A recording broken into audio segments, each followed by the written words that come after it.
സർക്കാർ സഹായം നിരന്തരം മുടങ്ങിയതോടെ പ്രതിഷേധവുമായി മുണ്ടക്കൈ ദുരന്തബാധിതർ. ജനശബ്ദം ആക്ഷൻ കമ്മിറ്റിയുടെ നേതൃത്വത്തിൽ വൈത്തിരി താലൂക്ക് ഓഫീസ് ഉപരോധിച്ചു.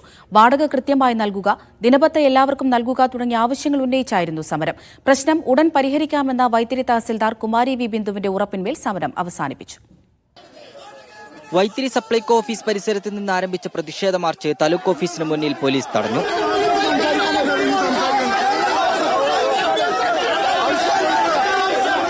വാടക വീടുകളിൽ കഴിയുന്ന ദുരന്തബാധിതർക്ക് കൃത്യസമയത്ത് വാടക നൽകുക, ധനസഹായമായി പ്രഖ്യാപിച്ച 9,000 രൂപ കൃത്യമായി നൽകുക എന്നത് ഉൾപ്പെടെയുള്ളതായിരുന്നു ആവശ്യം. എന്നാൽ ഇത് മുടങ്ങിയതോടെയാണ് ദുരന്തബാധിതർ സമരവുമായി രംഗത്തെത്തിയത്. ദുരിതം പേരിട്ട് അവിടെ ചെല്ലുമ്പോൾ ഇവരുടെയൊക്കെ വീട്ടിൽ നിന്ന് എടുത്തു തരുന്ന പോലെയാണ് ഇവർ പറയുന്നത്. വളരെ ധിക്കാരമായിട്ട് പരിഹാസ രൂപേണ ആളുകളെ കളിയാക്കി വിടുന്ന ഒരു രീതിയാണ്. ഇത് സഹിക്കാവുന്നതിനപ്പുറമായിട്ടുണ്ട്.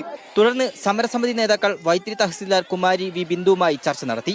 മുടങ്ങിക്കിടക്കുന്ന വാടക ഇന്നു തന്നെ അക്കൗണ്ടിലെത്തിക്കാമെന്നും ധനസഹായമായി 9,000 രൂപ അപേക്ഷകൾ പരിഗണിച്ച് അർഹതപ്പെട്ടവരിലേക്ക് 3 ദിവസത്തിനകം എത്തിക്കാമെന്നും ഉറപ്പു നൽകി. വാടക കയറാത്തവരെ എല്ലാവർക്കും തന്നെ, വാടകയ്ക്ക് അർഹതയുള്ള എല്ലാവർക്കും തന്നെ അരമണിക്കൂറിനകത്ത് വെച്ച് തന്നെ എല്ലാവരുടെയും അക്കൗണ്ടിൽ വാടക കയറുന്നതാണ്.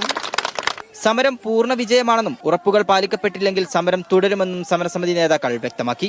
ഞങ്ങൾ ഇനി ഏതറ്റം വരെ പോകും. ഞങ്ങൾ പറഞ്ഞല്ലോ, ഇപ്പോൾ ഇവിടെയുള്ള പലരും ജീവിതം വരെ അവസാനിപ്പിക്കാൻ വന്ന ആൾക്കാരാ പറയുന്നത്. നിങ്ങൾ കേട്ട് കാണുമായിരിക്കും. ഞങ്ങളിവിടെ മരിക്കും, കാരണം ജീവിക്കാൻ വഴിയില്ല.